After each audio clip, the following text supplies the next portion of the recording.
You're listening to That Home Loan Hub. I'm Zibuni Salimova, here to make home loans and property investing simple, smart, and stress-free. Let's get you closer to your property dreams. Kia ora, and welcome back to That Home Loan Hub. Today, I'm joined by an extraordinary Sarah Curley. I don't know why I said Sarah, not Sarah. My accent gets me sometimes. That's all right. I'll leave it there. Hopefully it will be edited out. I'm looking at my producer going, oh my God. Awesome. So, Sarah, thank you so much for joining me today. Can you please let us know about who you are and what you do? Oh, thank you. Thank you so much for having me. I'm really excited to be on this podcast and get to share a little bit about my journey and hopefully help some others as well. Look, I am in Christchurch. I'm just finishing up a financial advice degree. I do have a financial advice background, but my background is also property, real estate and residential property management. So I've been working with investors for a long time, just a different kind of investor, the property investor, prior to coming into financial advice. But I'm really passionate about helping women in particular. I can see there's a lot of systemic issues. And I'm really keen to start to bridge and close that gap.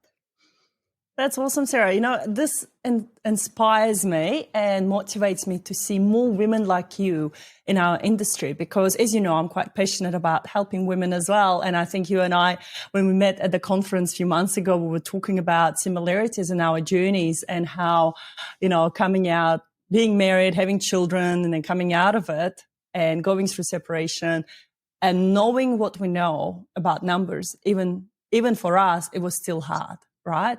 And imagine how hard it is for women that don't have that background like we do. So do you want to just tell us a little bit more about where your journey has been in financial advice and where do you see yourself going in that sense? Yes, absolutely. Look, I have been through this massive growth journey in the last 5 years, very similar to yourself. You know, we have very similar experiences there. Married with kids, essentially living the life, having it all on paper, to have it all break down and essentially have to reset my entire life as I knew it. And that means emotionally too, going through the motions, knowing what to do as a financial advisor and being in financial advice and having my finger on the pulse with the money through to actually doing it are two very different things. And, you know, I think it's been an incredible journey for myself and my children to go through this and experience this because I now feel I can relate to so many people and I can see the systemic problems. I can see the issues. I can see where, you know, women are constantly on the back foot and it's hard. And I think we can do a lot of things to improve this. But we do need to basically acknowledge where we are, acknowledge the problems, and then start to build some steps towards fixing that. And one of the biggest things I ever did that was so incredibly helpful for me was go and speak to my financial advisor in that time. And I can't begin to tell you, I knew everything he told me. I knew what I had to do. But going to someone and saying, hey, here's my situation. Can you just tell me I'm going to be okay? I think I just needed that reassurance. And this financial advisor was incredible. Not only did they support me, they took me through some steps. They outlined what my options were. But it just gave me that confidence I needed, that at the time I was making the right choice. And the ultimate choice I chose to make was actually to step back out of the workforce with two very young children and take some time to essentially reset my mental health. Yeah. So I did a big chunk of money that I could have put into investments. Instead, I took them back out of investments and I essentially spent a big chunk of money just to have some time off with my kids to reset my mental health, which is at the time what I needed. Yeah. And I think that's important to acknowledge because just like you know, when I was going through my separation, I just grabbed my kids and I just went away. I went overseas and I spent 2.5 months out of New Zealand. And I had the privilege, and I understand that I had the privilege to do that. And yes, it came with massive financial sacrifices, you know, and I got myself into a worse off position financially. But mentally, that's what helped me to recover much faster than I think if I didn't go. I think if I stayed in New Zealand and continued the life that I was living, it would have just got worse for me mentally. And then I wouldn't have shown up for my family, for my team, for my clients in the best form and way if I didn't go. Absolutely. And that's the thing. It's, as advisors, we know the smartest thing with that money is to invest it and continue to invest it and to build our wealth and to make sure that we're spending that money on things we value. But sometimes we do just need to take a big step back and put ourselves first and our mental health and our children first. And then we can come back stronger and rebuild. So, and go further. That's right. Yeah. And go further. And, if I hadn't experienced those things that I experienced, my marriage broke down in lockdown. So we're talking 5 years now. I don't think I would be on the journey that I'm on now. And I don't think I would have the understanding that I have now of, say, the family court system, the biases, the discrepancies, the problems, the systematic issues that I've been working through. So I can see this huge gap in the market for advisors that look like you and I, who women want to be able to not just relate to, but actually feel heard and understood. And what they want someone on their side that knows what they're going through. Yeah. And I think that's so important. I think it's so important. So how do we do that, Sarah? How do we change the environment that we're in? How do we bring more women into the financial advice? And then how do we get more women seeking financial advice? Because a lot of couples that are coming through at the moment, what I'm seeing is usually a woman will take a back seat and it's the man that's driving the conversation, right? And she's not speaking. She's not speaking because she doesn't know what to say. She probably knows and she probably takes it all in. But she just lets him be the one that's making the decisions. So how do we get more women to speak up, and how can we have more women to help to have those conversations? Yeah, that's a really, really good question. Look, I think it's a confidence issue, but we also are so used to putting ourselves last. We're so used to putting our kids above us, our partners above us, our husbands above us. We have to start getting really comfortable with advocating for ourselves and understanding that if we're not a part of these decisions, if we don't have our say and we're not realistic about what that means, then it's not going to do us any favors going forward. I think we're so far on the back foot in New Zealand with equality, particularly between men and women, that, women actually have 80% of the spending in a household. We actually do manage the budgets. We do organize. We have the mental load. We do the spending. We're buying the groceries. We're buying the clothes, the shoes for the kids. We are paying the bills, but we hand over those bigger items, the planning and the bigger investment side, to men. And New Zealand's a really interesting culture. I see it a lot over and over again. It's not all men, but some men put their toys first. So you see the jet ski, the batch, the saying down here goes, the batch is on tick, the jet ski's on tick, the boat's on tick, the wife's on tick, which it's a little bit controversial. But if you start to really look down into it, the women just want to be secure. They just want to know they're going to be okay. And if men are left to those bigger decisions, if the planning is left to the men, or the finances are separate, or the control is not with both parties equally, then essentially, you end up with a division where one is getting more than the other, that the needs of the security don't get met because the priority ends up becoming the toys or the things in life that are perceived to be of more value. So I think we need to give the confidence boost back to the woman. We need to say, look, you need to be involved with this. It has to be of equal contribution. Your say matters. Yeah. And advisors are really good at coming in and saying, hang on a minute, what about you? What do you want? And Yeah. it's almost like an advisor is someone who can come in and give permission for the woman to speak. They can come in and they can say, hang on a minute, that's great that you want these things here, but long term, I can see this is important to you. Yeah. So how are we going to come up with joint goals? How are we going to get those goals to a platform where everyone is okay with what you're working towards? So, yeah, it certainly is a confidence issue. And that is down to, I think, being comfortable in a relationship to advocate for ourselves for a start, and understand the importance of that. And then once we're at a level where, an advisor can come in, that advisor can help with those, setting those goals where they need to actually be set. And I see it over and over again. The wife comes in, the husband says, oh, no, she'll just agree with what I want, or she stays silent, like you said. And actually, or, oh, no, my wife isn't with me. I make the decisions for this family. And hang on a minute. We A need family both. is a family. Yeah.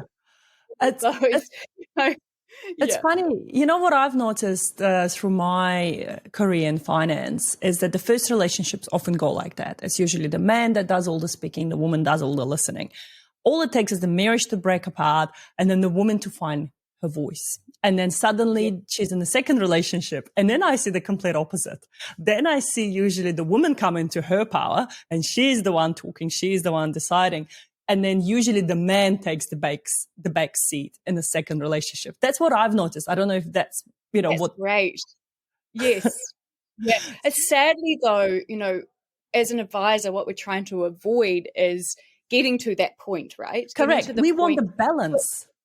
Yes, it took something that big, such as a marriage breakdown, for the woman to find her value and come up and say, hang on, I'm worthy of this. Hang on, what I want matters.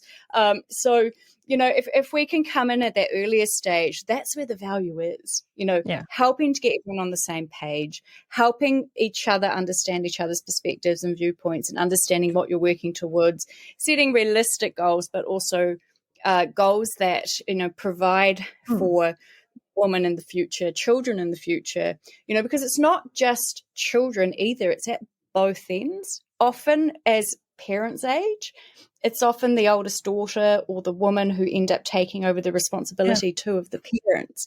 So, we're caretakers across the board. And, it's really important to understand that we are at an economic disadvantage. If we take time out of the workforce to raise children, we're at a disadvantage because our earning ability and our earning power decreases. So then there needs to be the, what's the word? Woman should be empowered. That woman who's been through the first messy breakup and then becomes empowered, and then you see them calling the shots and saying, hang on a minute, I don't want to end up in this position again. It's almost like starting to work with an advisor at the beginning will help women to have the confidence to get to that level before the first marriage breaks down. That's what we're aiming for. Yeah. And I think I'll jump in here and put my senior advisor hat on, for all the newbies that are starting up in our industry, and both for females and males advisors. That my suggestion would be is that if you do get that couple in your room, as you say, that young couple, they're in their 20s, they're buying their first home, and the guy does all the talking, like I had just yesterday, and she just sat there, and I kept asking her, do you have any questions? And she kept turning to him and asking him if he had any questions, because according to her, she knew nothing about finances, right? So she's here just to be. And I said, look, this is why we need you to ask the questions, because you just said it yourself. You don't know anything about finances. You're here to learn, and I'm here to coach you through this. So please ask away. And then suddenly she opened up, and suddenly she was saying that she's anxious, to buy a house. She's a saver. She's saved, actually for her age, she saved over 100K in a very short period of time through boosting her Kiwi Save. And she's a part-time student, and she works, and she's doing this and that and that. So suddenly she was sharing with me way more that went to talk about her personality, her upbringing, her traumas, growing up, and having that scarcity mindset. What if, and as we unpacked every single situation that could go wrong and how they can overcome that, or what the repayments will look like as a worst case scenario, I think that started to give her comfort. And I could just see her open up and go, oh, okay, it's actually not that bad. But if I let it go, and if I just, thought, oh, well, he's the one leading the conversation, he's the one with all the questions, and she just knows it all, or she just relies on him to know, that conversation wouldn't have happened, and that wouldn't have empowered her. So I think, and as I said, we want both males and females to feel empowered, but it's just naturally females are the ones to take the back seat and look after everyone else and place their trust. I think naturally we're more trusting as well. So we will trust our companion, our partner, to have the best interest for us. And naturally you would, right? You're in a loving relationship. Why not? And as you said, only until things go wrong, that's when we go, okay, hold on a second. What do I know? What did I miss? How can I fix it? And that trust is a big word, actually. Trust is something I see from time and time again. I might have a young woman in my office when I was giving financial advice who would come in and say, I've signed a contracting out agreement. I have put the emotional workload into this relationship, but now I am walking out with nothing. Yeah. And I think, men protect their interest, and as women, we have to do the same. We have to elevate ourselves to understand that we're worth protecting too.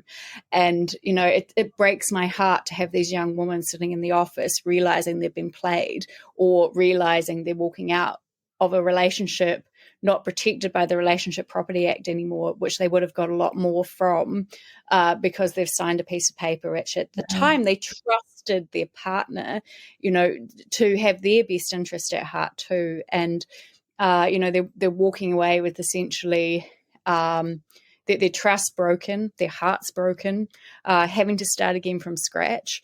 And, I think when we start to really look down the line of the trust side,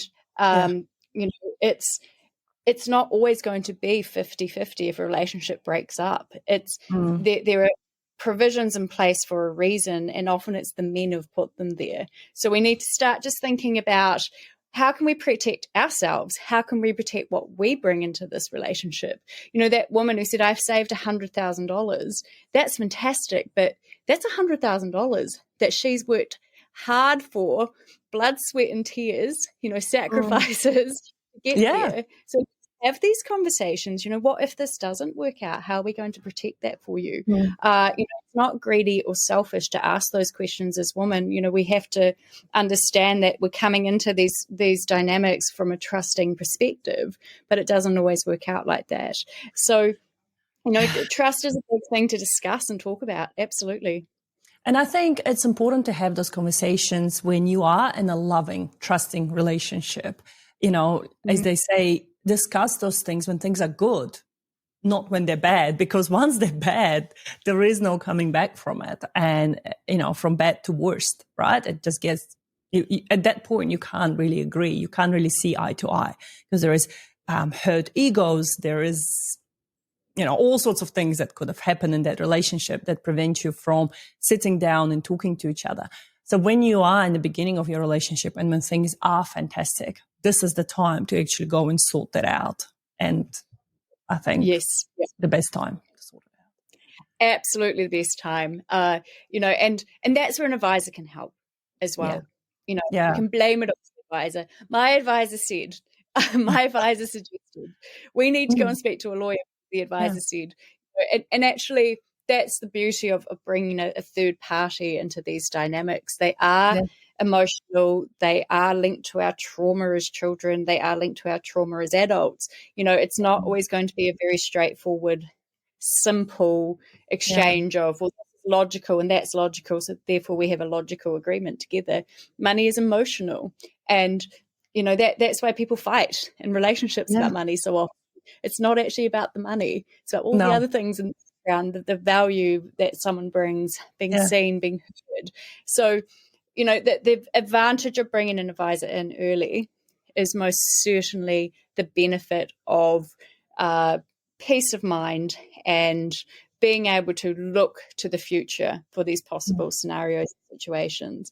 And it's not to say that every relationship will break down. It's there are many people who end up in very loving long-term relationships who don't end up using things like contracting out agreements. But the important thing is, these things exist for a reason. And if they're in place, if the inevitable relationship breaks down in the end, there's a backup there. You're not back in a position where essentially you've got no protections in place for what you brought into that relationship. The way I see it, Sarah, is if we were to draw an analogy, I think it's like having a car that has the safety bags in it, the airbags, right? It's not that every car we buy we think will end up in an accident. Not at all, right? We drive as safe as possible. We obey the rules. But if the accident were ever to happen, you want to be in the safest car possible.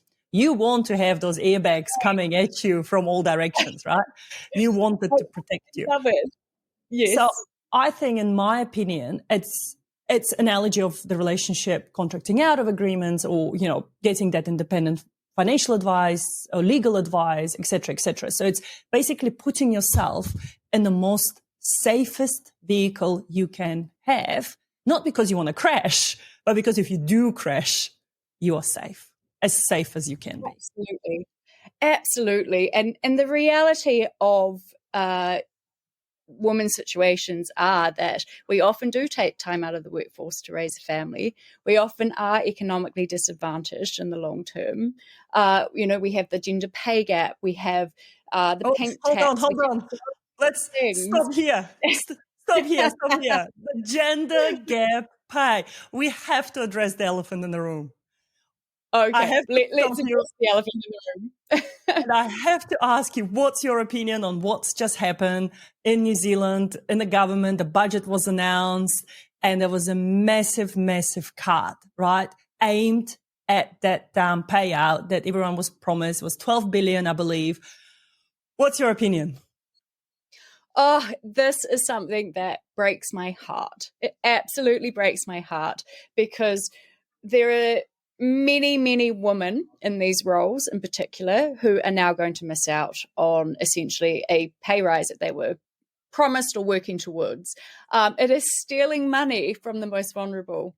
And sadly, they don't really have a foot to stand on now.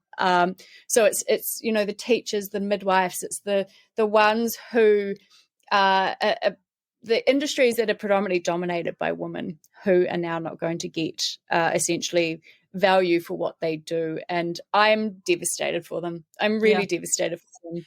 I think they've done so much work in the space just to have it all pulled out from under them. Yeah. And, to me, it brings us to that initial point that we've discussed, that women are the majority of spenders. They are the ones that keeping the economy going, if you look at it from that perspective. So you've just taken away money from the majority of people that actually spend. So how are you supposed to get the economy going if you're taking away the money for them to spend? It blows my mind. Yeah, you're right. The majority of that money would have ended up in the hands of women who would have been spending it, and that is now not going to be flowing into the economy. You're bang on. And also it means that, it takes away the money too that they could be investing and spending and putting into their KiwiSaver and using to better themselves and their families. And, you give money to women and they do smart things with it. But we can't do smart things with what we haven't got. And that's where the KiwiSaver cut to, the government's cut how much they match down to 25 cents from 50 cents up to their limit.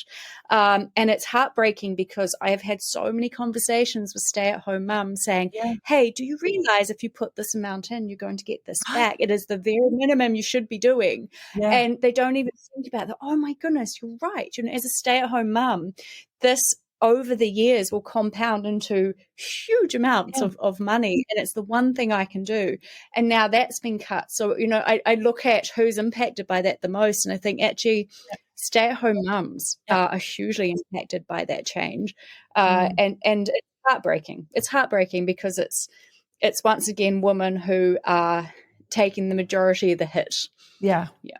100% agree. 100%. And, and this is where, again, I'm putting my hat on as a chair of the Women in Financial Advice Committee that we formed recently under Financial Advice New Zealand. And I think, what can we do? How can we pull our weight in? We've got a seat at the table now. Thanks, Nick. But what can we do? How can we bring our collective female power to, to have our voices heard? And as you say, it saddens me, it breaks my heart, because I've got a daughter and I look at her and I wonder what sort of future she will have, and if she didn't have two financially savvy parents, what future would she have? Like, at least we've got, KiwiSaver going for her. We've got Sharesies account for kids going for her. We've got various other things going on the background. But I'm thinking, if she didn't have that, what sort of future would she have? And then I look around me and I realize this is the future majority of her friends will have, if we don't educate their parents now.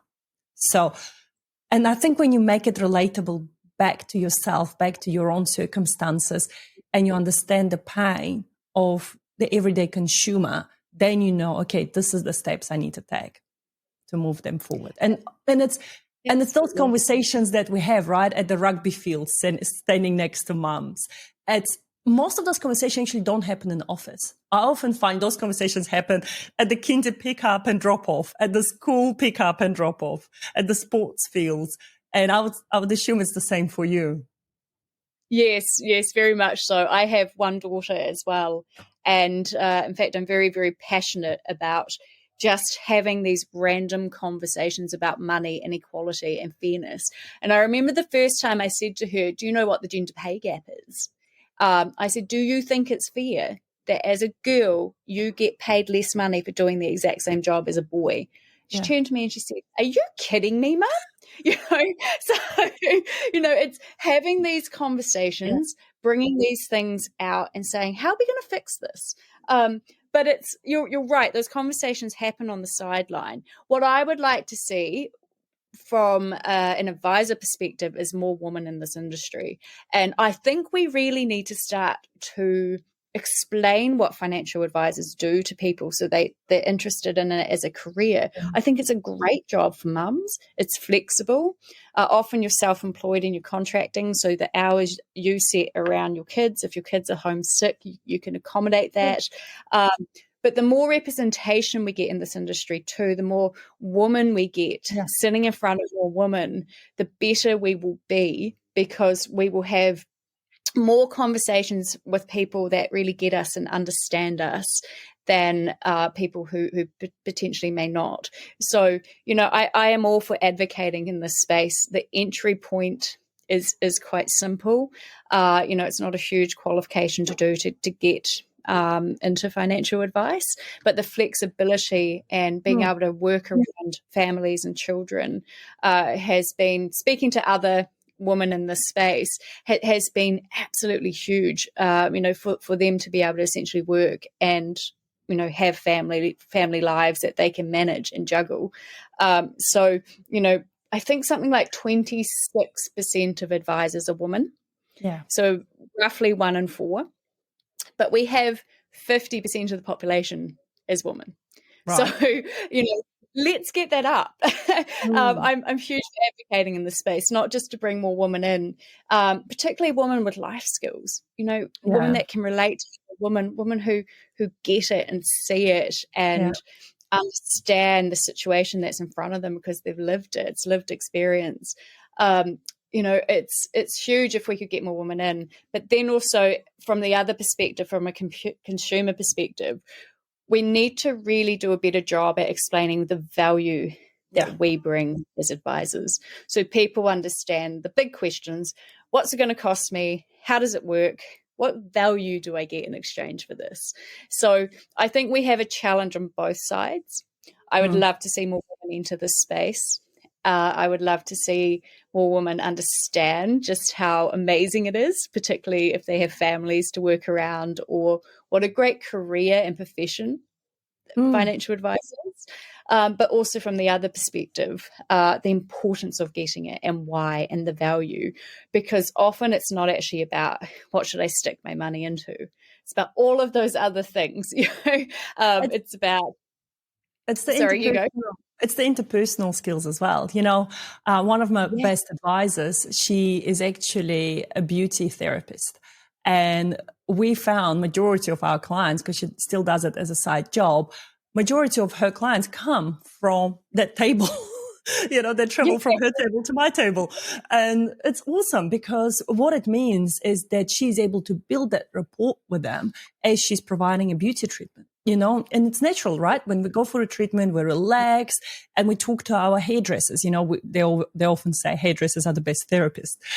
We talk to our beauticians. We talk to, whoever is there with us in that relaxed surrounding, and we can let go. And usually those people are the ones that have those interpersonal skills. They've got empathy, they've got good listening skills, and they're actually usually good with numbers. Because a hairdresser should be good with numbers when they mixing your coloring. So if they get that wrong, you'll end up orange. But the thing is, what I find is that often those women in the beauty therapy as a hairdressers, they get to a certain age in their career and then they start having problems, right? They have problems with their wrists, they have problems with their backs, their necks, etc., because the job is physically demanding. So then they start looking, okay, what else can I do? And they feel at a loss, because they feel like, what they've done all their life is all they know. But if we can show them that, look, as a mom to young kids, you can actually now shift from this physically demanding career to mentally demanding career, but at the same time providing that value that you already have those skills. All you have to learn is just the bank's policies or the investment products or the insurance products, whichever strand they go in. I think that's what we need to be showing as well, that it is possible to switch the careers once you turn 35, 40, etc. I couldn't agree more. In fact, I think that around 30 plus is a fantastic time to enter into financial advice. You've got an understanding of how money works.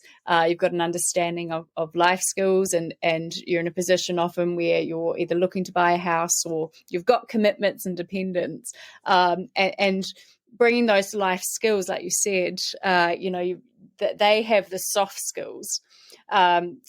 Into this environment is massive. Cannot teach soft skills. Yeah. And women are good at it. We're great at it. We're great at building rapport and trust. And we're great at explaining situations in a way that someone can understand, which is huge in financial advice. The jargon, the information, the assumptions, if you go and see an advisor, it can be like they're talking Chinese to you. It's very, very challenging sometimes to get bits of information out that you actually need that apply to your situation in a way that you can understand sometimes. So, you're right. There are massive opportunities in this space. And I think we need to start to blow the trumpet and say to more women, have you thought about a career in financial advice? Have you thought about coming into this space? Do you understand that the entry point is actually reasonably accessible, and you would do really well in this field because you have the soft skills, you have the negotiation skills, you have the understanding that's needed and for advisors to do well. And Sarah, you would agree with this with me. If you're a mom of multiple children or even of one, you've got the best negotiation skills, right? It comes with the territory. Have you ever tried to negotiate with a toddler? Right? Yeah. And if you've nailed that, God, negotiating with a difficult client will be like a walk in the park. I think, I've got 4 children, right? And sometimes we have very difficult clients, and often I take over from my team and I deal with those clients, and they go, oh my God, you've done it with such ease and grace. And, and then the client just provides us with all the documents or anything that we needed, while before the client would be a bit like, no, I'm not doing this, I'm not doing that. I'm like, yeah, but because I have experience of dealing with at least 4 different personalities in my household, and all of them went through toddler age, and one of them is entering teenage years. So I feel like Yeah. I'm a master negotiator at this point, where I constantly have to break out fights, and, one person has more cookies than me, or you've given more chocolate to that one. There's constant battles. Even if you treat them exactly the same, there's constant battles. So I find, because I deal with that daily, when I come to my workspace, dealing with difficult clients, it's like, meh, that's fine. It's actually not that bad. You're not wrong. And one of my biggest gripes is actually how much we undervalue women's work. Yeah. And particularly in the home. I see it right through government policies, right through how family units are set up. We really undervalue the work that women do in the home, actually in the workforce too. Sadly, it goes into the workforce, which is why we're underpaying a lot of areas that are women dominated. But you're right. One of those things that we get as mothers is the soft skills, the negotiation skills, the life skills to navigate really challenging situations, that when we get in front of adults who may need some of those skills presented to them, it's something that is you can cross. Those skills come into it. So you're right. And as advisors, I kind of think of an advisor as not a therapist at all. And we're definitely not qualified in that space, but someone who has to bring a lot of very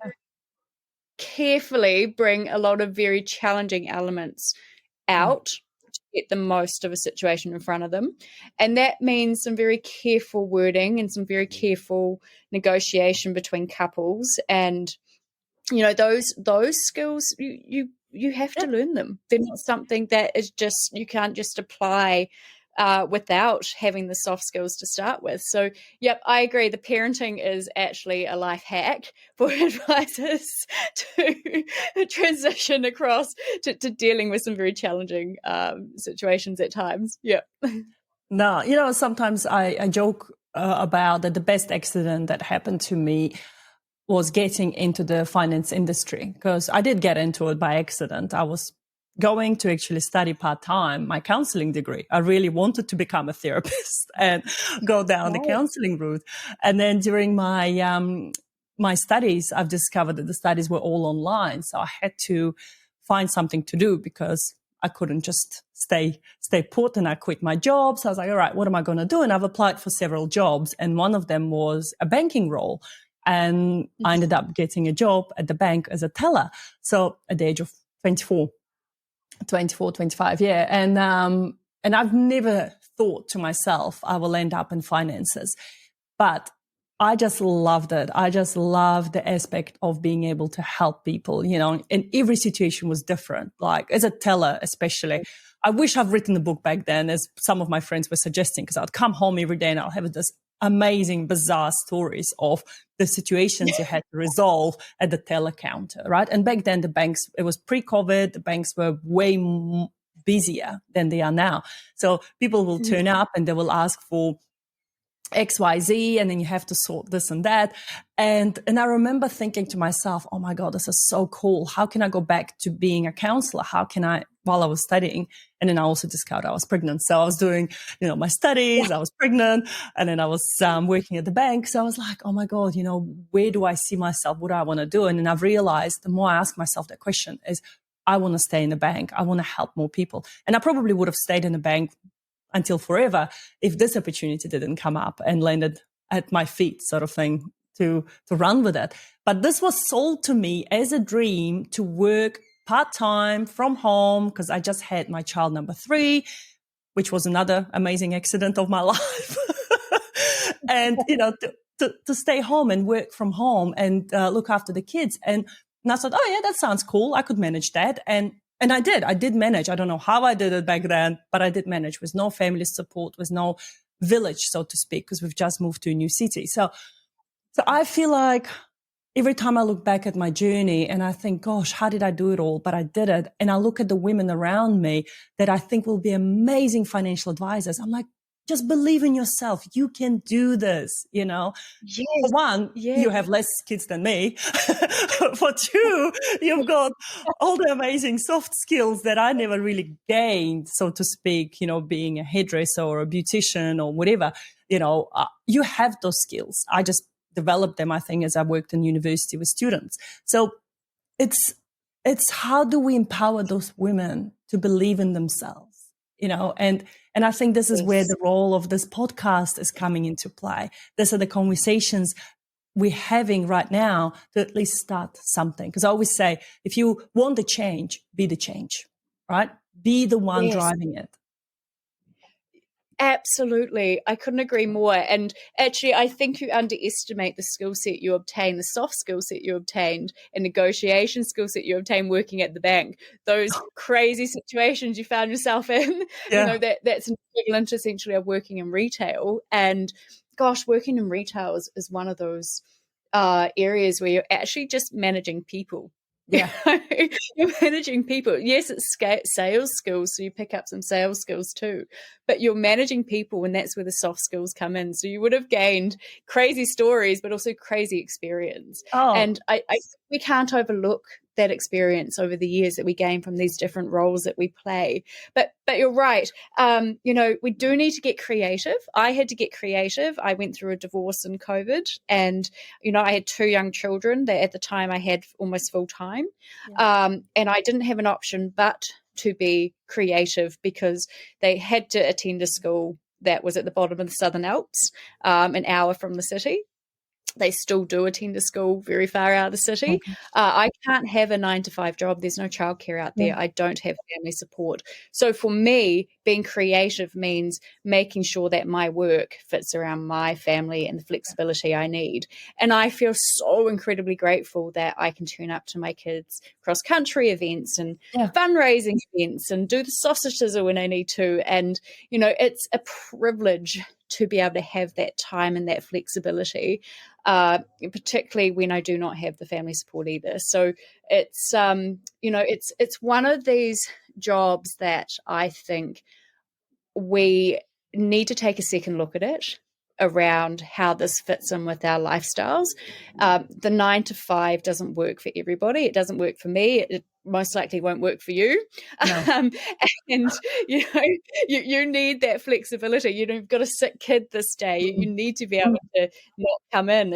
It's just as mums what we have to do. And if we understand that we can take the skill set we already have and we can apply that really well to this role and this job, and we still get the flexibility and we still get the income we need, actually, this is a really cool role for a lot of mums and a lot of parents and a lot of women who may want to have families in the future. Yeah. Mm. I realized that when my kid turned around to me one day and he said, "Do you realize you're the only parent that always turns up to all of my things?" And I mean, that's a hard task, when there's 3 kids at school and now 4 of them at school. And that, that meant driving to gymnastics every week. And sometimes it could be Monday, one child, Tuesday, another child, Thursday, another kid.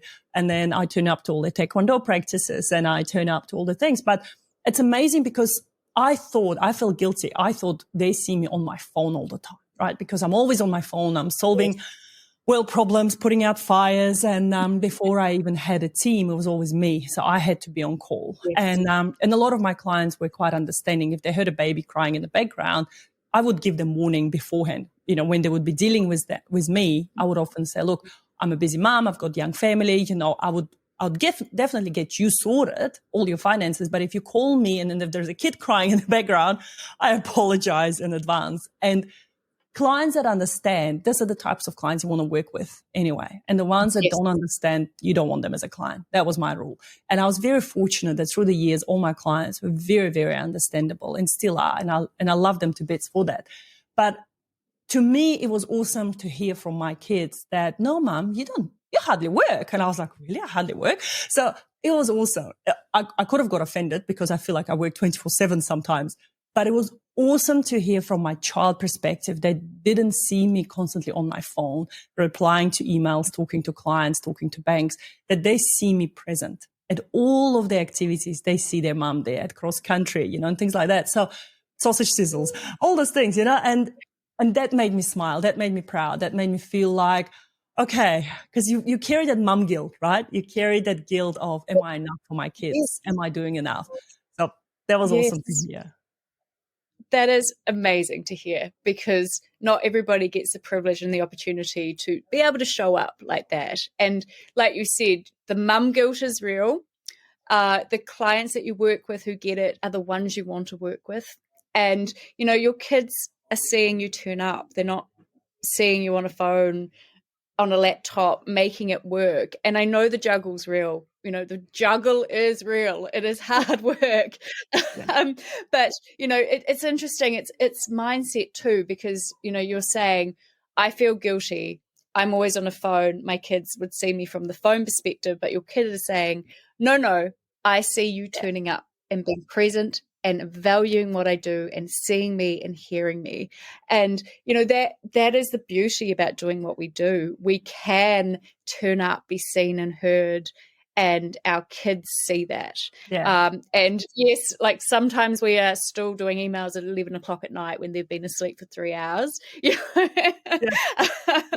It's not all, roses and fairy tales. It is still work, but at the end of the day, it's flexible, You and we get set. And that's the thing, right? Yeah. We can dictate those hours, as you've said just in a few minutes ago, that it's not 9 to 5. 9 to 5 will not fit, and it does not fit a lot of families. And I think this is what we realize after COVID, that the more flexibility you give to your staff, the better they actually work. And if they can set their own terms, they will give you 3 times more back. Because I feel like when people actually feel empowered to manage their energies, not their time, they will feel like they are more productive versus being forced to be where they don't want to be at the time they don't want to be doing work.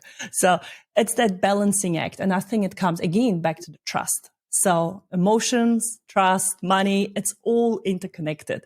And these are the conversations we should be having. And Sarah, honestly, it was such a delight to have someone minded like me to open up about and, voicing out that the challenges are all the same across the board, whether you're in South Island and I'm in the North Island, whether I'm from New Zealand, I'm from New Zealand, you're from New Zealand and I'm not, you have 2 kids, I have 4 kids. But the challenges are the same. We're all humans having the same human experience. So if you're sitting out there listening to this podcast and you think, oh my God, what do I want to do with my life? And if you've got all the skills, you probably have, reach out, look who is in your town, look who is looking for a financial advisor. Even if you want to start at the bank, I know the banks are looking for staff constantly. Look at that career change. We want you in our industry. We want to help you. And the good thing about being under the FANS umbrella, here as I'm plugging in FANS, is that we've got this mentorship group that we've formed, right? We want to help more women. We want to mentor you. We want to see you do well, because if you do well, your family will do well, your kids will be happier, your neighbors will be happier, your friends will be happier because they would have got much better financial advice than they wouldn't have got otherwise. So that's my message for today. That's wonderful. Well, look, thank you for having me. It's been an absolute delight having this conversation. I'm going to put another plug in for Financial Advice New Zealand, or FANS as we call it. FANS are incredibly supportive. I have been on board with them since the beginning, and we are putting together groups around New Zealand, essentially, that will help to support women coming into financial advice. And there are plenty of mentors, there are plenty of people in advice who are happy just to sit down and have a coffee. So if it's something that you're interested in, get in touch with an advisor, get in touch with Financial Advice New Zealand, say, hey, I'd really like to just have a chat. And there are plenty of people out there who would love to be able to support and help to answer any questions. Yeah, no, that's fantastic, Sarah. Thank you so much. And I look forward to seeing you sometime this year, hopefully, when I visit Christchurch next time. And until then, good luck with all your studies. And Thank you. I can't wait to see where your journey is taking you in the financial advice. Thank you. Watch the space. Awesome. Thank you so much. Take care. Have a lovely, lovely week ahead. Bye-bye. Thank Stay you. warm. See you. And that's a wrap on That Home Loan Hub. Don't forget to hit subscribe and join me next time for more property tips and tricks. Your next smart move starts here.